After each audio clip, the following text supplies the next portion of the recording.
proof, do you believe, that any sell-off doesn't really have legs at this point in time? I don't know if I'd go that far. I mean, listen, these prices go up and they can go down as well. And I mean, there's two ways to frame this, right? We could frame it as, listen, this is 50% off of its highs. And to a lot of people, that sounds like a scary story, but we could frame it completely differently and talk about how Bitcoin is up 100x or 1,000% from a year ago, right? So it's a volatile currency and it's going to go up, it's going to go down. Okay, so where are we going from here in your view? Sure. I mean, for one, Bitcoin's definitely not dead. So we've seen this story many times before, right? I mean, I think there's even a website called Bitcoin Obituaries that tracks the number of times that people have declared Bitcoin as dead.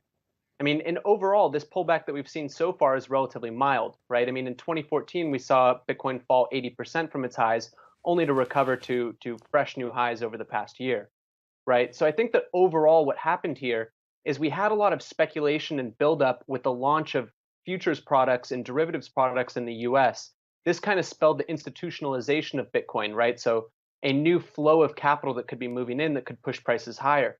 And so I think a lot of people moved into Bitcoin leading up to the launch of those futures. And then when they happened, I think a lot of people kind of sold the news. And in the meantime, institutions have not rushed into this market yet. Again, this is brand new market. These are brand new products for a brand new asset class. And so most of these large professional managers are going to take their time evaluating the products and the opportunity.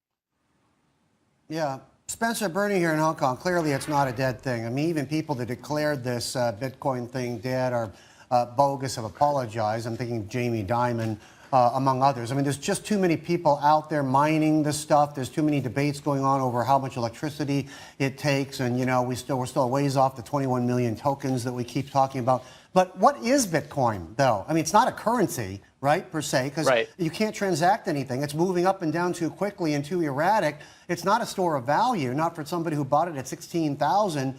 What is Bitcoin? I mean, do we have to redefine the parameters now? So I totally agree with you that it's not a currency, right? I think the cryptocurrency name is a misnomer to begin with.